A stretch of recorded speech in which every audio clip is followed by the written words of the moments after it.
मेरी मालकिन 20 साल के लड़कों की दीवानी थी। मैं भी भाग भाग कर मालकिन के काम करता, लेकिन एक रात मालकिन ने मुझे 5 लड़के ढूंढ कर लाने को कहा। मैंने अपने दोस्त जमा किए और सबको बुला लिया। रात हुई तो मालकिन सबको 5,000 रुपये देकर कहा, पूरी रात आज तुम पाँचों बारी बारी से मेरे साथ। मेरे होश उड़ गए जब मालकिन ने जब से मुझे नौकरी पर रखा था, मैं बहुत खुश था, क्योंकि वह मुझे तनख्वाह के अलावा भी रोज़ाना 500 कभी 600 पकड़ा देती थी। पहली बार जब मालकिन ने मुझे 500 का नोट पकड़ाया तो मैं हैरत से उनकी शक्ल देखने लगा था। उन्होंने मुस्कुराकर मेरे बालों को अपने हाथों से बिखेरा और कहने लगी, देखने में बड़े खूबसूरत नौजवान हो। फिर कहने लगी कि तुम्हारी उम्र के नौजवान को तो वैसे भी बहुत मज़े हैं। मालकिन की बात कुछ ऐसी थी कि मैं 2 कदम पीछे हट जाता था। वह तकरीबन 40 साल की औरत थी, लेकिन थी बड़ी खुशमिजाज किस्म की। रंग बिरंगे कपड़े पहनती थीं, हर वक्त मेकअप में रहती थीं, अपनी सेहत का और फिटनेस का भी पूरा ख्याल रखती थीं। मेरे पीछे हटने पर हंसने लगी, कहने लगी, क्या हुआ, इतना क्यों घबरा रहे हो। यह कहकर उन्होंने मेरे कंधे पर थपकी मारी। फिर कहने लगी, और भी पैसे चाहिए तो बता देना, शर्माना मत। मैं तो उन्हें देखता ही रह गया था। यह कह करके मुस्कुराती हुई वहाँ से चली गई। मैं उन्हें जाते हुए देख रहा था। उनके पति काफ़ी उम्र के थे, लेकिन थे बेहद अमीर। 80 साल की उम्र में भी वह आदमी पूरा कारोबार अकेला ही संभालता था, बाहर मुल्क भी जाता था। उन दोनों की कोई भी औलाद न थी। मालकिन अपना ज़्यादातर वक्त शॉपिंग और दूसरी एक्टिविटी में गुजारती थी, जैसे कभी किसी पार्टी में चली गई, कभी दोस्तों के साथ कहीं पिकनिक का प्रोग्राम बना दिया। ज़्यादातर वह घूमने फिरने में अपना वक्त गुजारती थी। कभी घर पर होती तो नौकरों के साथ हंसी मजाक करती रहती। मैं एकदम 30 साल का नौजवान था, लेकिन मैं गरीब घराने से था। गरीब होने के बावजूद मैंने 12वीं तक पढ़ाई हासिल की थी, लेकिन मुझे नौकरी कहीं भी नहीं मिली। तो फिर मैं मालकिन के घर में नौकरी कर ली। यहाँ पर तनख्वाह बहुत अच्छी मिल रही थी और काम भी बहुत ज़्यादा ना था। वैसे तो सब कुछ ठीक ठाक था, लेकिन यह बात मुझे अपनी मालकिन की बड़ी ही अजीब लगती थी। वह यह थी कि इसके घर में कोई भी औरत नौकरानी नहीं थी, सभी आदमी थे, और वह औरत मर्दों से ही सारे काम करवाती थी। बावर्ची भी एक मर्द, घर की सफाई के लिए भी एक मर्द नौकर था, और मैं घर के छोटे मोटे कामों के लिए था। ज़्यादातर मेरा एक ही काम था कि मैं मालकिन के साथ हर वक्त रहता था। वह जहाँ भी जाती मुझे अपने साथ लेकर जाती। मुझे ड्राइविंग भी आती थी, इसलिए गाड़ी भी मैं चलाता था। मेरे मज़े ही थे कि वह जहाँ भी जाती, जिस भी पार्टी में जाती, मुझे अपने साथ टेबल पर बिठाकर खिलाती पिलाती थी। फिर मुझे अलग से पैसे भी दे देती थी, इसीलिए मैं उसके काम भाग भाग कर करता था। वैसे तो मेरा नाम समीर था, लेकिन मालकिन मुझे सैम कहकर पुकारती थी। मैं भी बड़ा खुशी खुशी मालकिन के काम करता था। कभी कभी तो मैं खुद ही मालकिन से कहता था कि मालकिन, पान और बीड़ी के पैसे तो देना। वह खुशी खुशी मुझे 500 का नोट पकड़ा देती थी। एक दिन मैं मालकिन के साथ एक रेस्टोरेंट में बैठा था। वह अपने दोस्त का इंतज़ार कर रही थी, जिसके साथ उन्होंने गपशप करनी थी, लेकिन मालकिन के दोस्त ने कहा कि वह किसी ज़रूरी काम में फंस गई है, इसीलिए वह नहीं आ सकती। मालकिन यह सुनकर बुझ सी गई थी। फिर कहने लगी, आज मैं तुमसे बातें करती हूँ। वह मुझसे मेरे बारे में पूछने लगी। बातों के दौरान ही ना जाने उन्हें क्या हुआ कि लगातार मेरे चेहरे को बड़े गौर से देखने लगी। फिर कहने लगी, जाकर 2 सिगरेट ले आओ। यह सुनकर मुझे हैरत हुई थी, क्योंकि आज से पहले तो उन्होंने कभी भी मुझसे ऐसी कोई फरमाइश नहीं की थी। मैं गया और 2 सिगरेट लेकर आ गया। एक सिगरेट उन्होंने मुझे दिया, क्योंकि मैं खुद भी सिगरेट का शौकीन था। दिन में 2-3 सिगरेट पी लिया करता था, इसलिए उनके हाथ से ले ली। हैरत का झटका मुझे उस वक्त लगा जब मालकिन ने भी अपने मुंह में सिगरेट ली और लाइटर से जलाया। मैं तो हैरान रह गया था कि मालकिन सिगरेट पीती हैं। मैं अपनी मालकिन को सिगरेट पीते हुए बड़े हैरत से देख रहा था। उसे देखकर यह नहीं लग रहा था कि उसने पहली बार सिगरेट पी है। वह किसी शौकीन सिगरेट पीने वाले की तरह से सिगरेट पी रही थी, लेकिन न जाने क्यों सिगरेट पीते पीते वह किसी गहरी सोच में जा चुकी थी।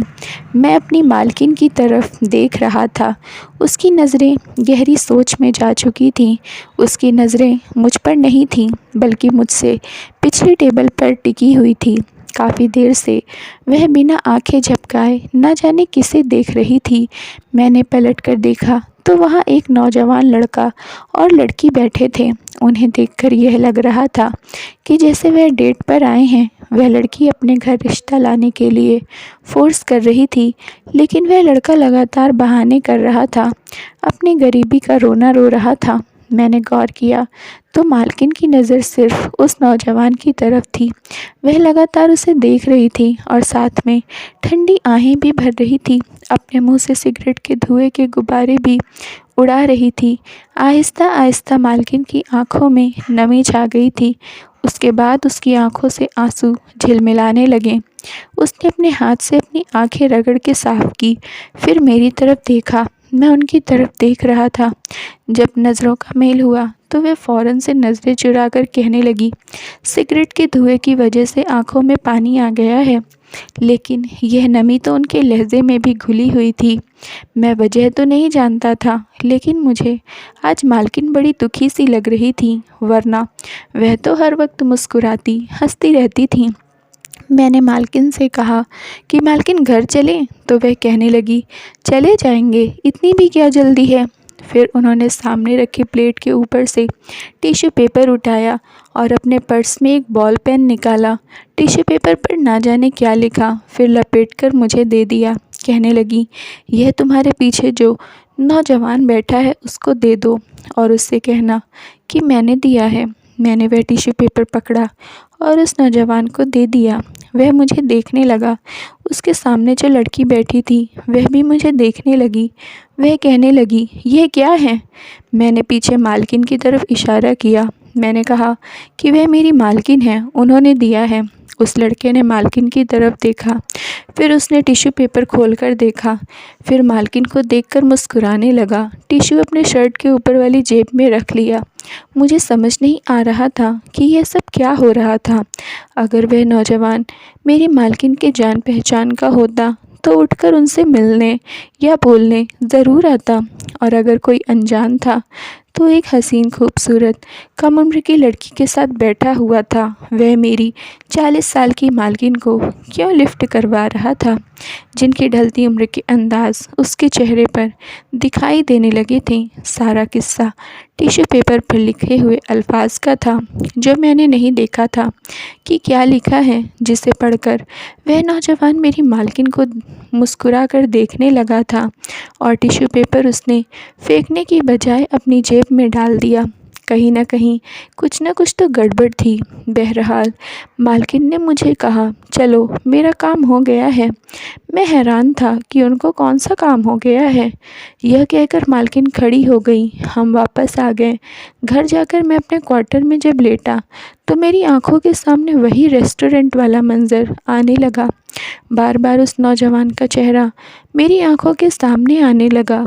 मैं अभी नींद में गया भी ना था कि जब मुझे ऐसा लगा कि जैसे बाहर गाड़ी स्टार्ट होने की आवाज़ आई है।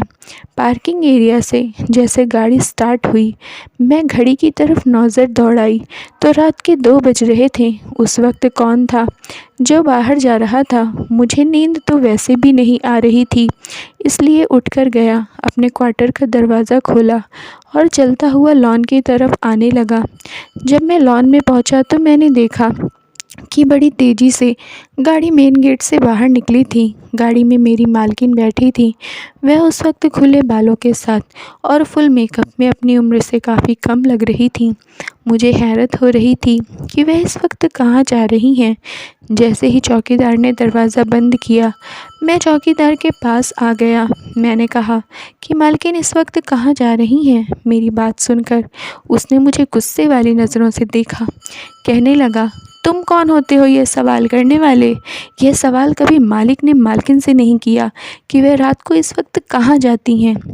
मालकिन ने कभी किसी को इजाज़त नहीं दी थी कि वह उनके साथ उनके मामलों में दखल दें। तुम कौन होते हो। चौकीदार की बात सुनकर मैं वापस अपने क्वार्टर में आ गया और सोचने लगा कि इसका मतलब कि मालकिन पहले से ही इस वक्त बाहर जाती हैं।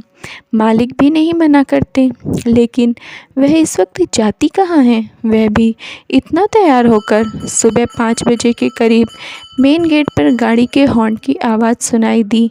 मालकिन की गाड़ी का हॉर्न था। जब मालकिन वापस आई, सुबह के 5 बज रहे थे।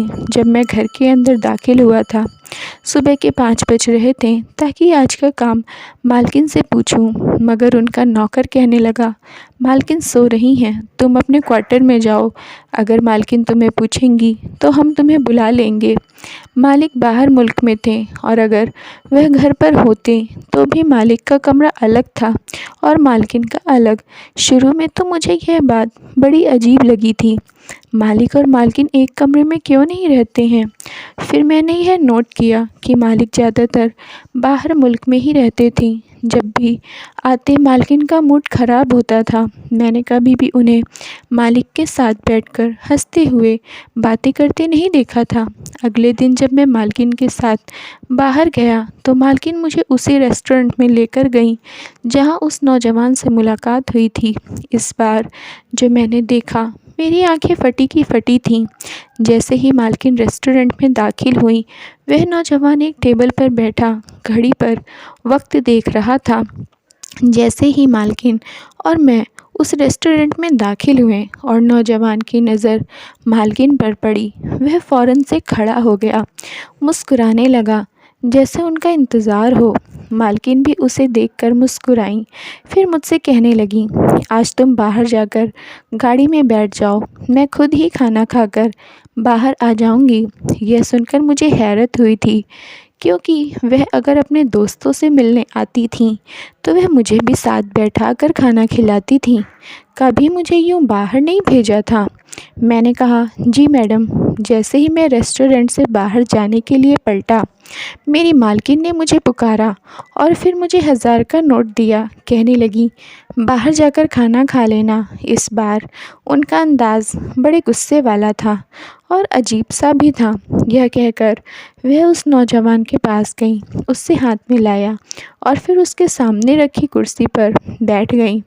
दोनों ही मुस्कुराकर एक दूसरे से बातें करने लगे, पर मैं तो एक नौकर था, इसलिए बाहर आ गया। बाहर आकर मैं अपनी गाड़ी में बैठ गया, लेकिन मेरी भूख बिल्कुल मर चुकी थी। मैं अभी भी अपने मालकिन के रवैये को समझ नहीं पा रहा था। वह किस किस्म की औरत थी, हमेशा नौजवान लड़कों की तरफ जाती थी। ना जाने उस दिन उन्होंने क्या लिखा था, वह नौजवान उनसे क्यों मिल रहा था और उसके खातिर उसने अपनी उस गर्लफ्रेंड को भी छोड़ दिया था, जो कि मालकिन के मुकाबले में तो कहीं ज़्यादा खूबसूरत थी, जवान थी। शायद नौजवान ने मालकिन की दौलत को देखा था, जो कि मालकिन के पास बहुत थी। 6 घंटे बाद मालकिन वापस आई, बड़ी ही खुश थी। मुझसे पूछने लगी, तुमने खाना खाया? मैंने कहा, जी खा लिया। मैंने खामोशी से गाड़ी चलाई थी। मैं बार बार मालकिन की तरफ देखने लगा, न जाने वह किस सोच में गुम बस मुस्कुराए जा रही थीं। जब वह गाड़ी से उतरने से पहले उन्होंने पर्स से 2000 रुपये निकाल कर मुझे दिए। मैंने कहा, मालकिन मुझे उसकी ज़रूरत नहीं है। वह कहने लगी, आज मैं बहुत खुश हूँ, मुझे बहुत बड़ी खुशी मिली है, इसीलिए इसे रख लो, मैं तुम्हें यह अपनी खुशी से दे रही हूँ। मैंने वह 2000 के नोट उनके हाथ से ले लिया। वह गाड़ी से उतरकर बाहर निकल गईं। पहली बार मैंने देखा कि वह गुनगुनाते हुए घर के अंदर दरवाज़े की तरफ बढ़ रही थीं। आज तो वाकई में बहुत खुश थीं। उनकी खुशी उनके चेहरे और अंदाज से झलक रही थी। अब मैं देख रहा था कि मालकिन रोज़ रात के 2 बजे जाती कहाँ हैं और सुबह 5 बजे वापस आ जाती हैं। लेकिन एक बार मैंने देखा कि मालकिन वापस रोते हुए आई थीं और सीधा अपने कमरे में चली गई। मैं सोच रहा था कि मालकिन को हुआ क्या है, मगर मुझे वजह समझ नहीं आ रही थी। अगले दिन जब मैं काम के लिए लॉन में गया तो मालकिन सोफ़े पर बैठी टीवी देख रही थी, लेकिन उनका दिमाग कहीं और था। बार बार उनकी आंखों से आंसू बह रहे थे। मैं काफ़ी महीने से उनके साथ साथ रहता था, इसलिए मुझे उनसे कुछ लगाव सा हो गया था। मैंने कहा, मालकिन आपको क्या हुआ है, मुझे बताइए। मेरी बात सुनकर कहने लगीं, सैम उसने मेरे साथ अच्छा नहीं किया। यह कहकर वह फूट फूट कर रोने लगी। मैं समझ गया था कि उस लड़के ने उनके साथ बेवफाई की है। मैंने कहा, मालकिन पति से ज़्यादा बेहतर कोई नहीं होता। मेरी बात पर रोते हुए मुस्कुराने लगीं। कहने लगी, जिस औरत को पति की चाहत ही ना हो फिर क्या करे। फिर कहने लगी, मुझे रात तक 5 लड़के चाहिए, अगर तुम मुझे दिला दो तो मैं तुम्हें माला माल कर दूंगी। यह सुनकर मैं उन्हें हैरत से देख रहा था। अभी यह कहते हुए भी आंसू बहा रही थीं। कहने लगी, इनकार मत करना, मुझे नौजवान लड़के चाहिए हर कीमत पर आज रात। लेकिन अच्छे पैसे देने का कह रही थी और मेरे मोहल्ले में ऐसे नौजवान थे जो यह चाहते थे कि उन्हें भी ऐसा ही कोई काम मिल जाए जिसमें उनको अच्छे पैसे मिल सकें। मैंने लड़कों से कहा तो वे सब तैयार हो गए, लेकिन मैं 5 लड़कों को ही लाया था और मालकिन के पास ले गया। मालकिन ने उन लड़कों को देखा तो उन्हें अच्छे कपड़े दिए और कहा कि पहन के तैयार हो जाओ। वे पहनकर तैयार हो गए, मैं भी तैयार हो गया। फिर हम सबके साथ उस रेस्टोरेंट पर पहुंची। नौजवान भी वहां पर एक टेबल पर बैठा। मालकिन को हम सबके साथ देखकर नज़र झपकाना भूल गया था, न जाने क्यों, मगर वह नौजवान गुस्से में था और फिर मालकिन के पास आकर कहने लगा, मुझे आपसे यह उम्मीद हरगिज़ नहीं थी। मालकिन कहने लगी, जब तुम मुझसे अपना रिश्ता नहीं रखना चाहते हो तो तुम्हें क्या मतलब मैं क्या करती हूँ। यह सुना था कि उस नौजवान का चेहरा गुस्से से लाल हो गया। कहने लगा, जो रिश्ता मेरा आपसे है वह मेरा मना करने से ख़त्म नहीं हो सकता। उसने तमाम लड़कों से कहा कि यहाँ से चले जाओ। खबरदार जो दोबारा इस औरत के साथ नज़र आए। वह सब लड़के मुझे घूर कर देखने लगे। मैं खुद भी समझ नहीं पा रहा था। मैंने कहा, भाई तुम कौन होते हो ये सब कहने वाले। जब मालकिन को एतराज़ नहीं, वह नौजवान कहने लगा, मैं उनका बेटा हूँ और अपनी माँ के पास किसी भी शख्स को बर्दाश्त नहीं कर सकता। वह लड़का मालकिन के पहले पति का बेटा था। मालकिन की मेरे मालिक से दूसरी शादी थी। पहला पति गरीब था, इसलिए मालकिन ने उनको तलाक दे दिया था। पैसों के लालच में आकर मेरे मालिक से दूसरी शादी कर ली। उनके पास बहुत दौलत थी, लेकिन वे उनसे मोहब्बत और ध्यान नहीं देते थे। मालकिन बाद में पछताने लगी थी। उस दिन उन्होंने जब उस नौजवान लड़के को देखा तो अपने बेटे को पहचान लिया।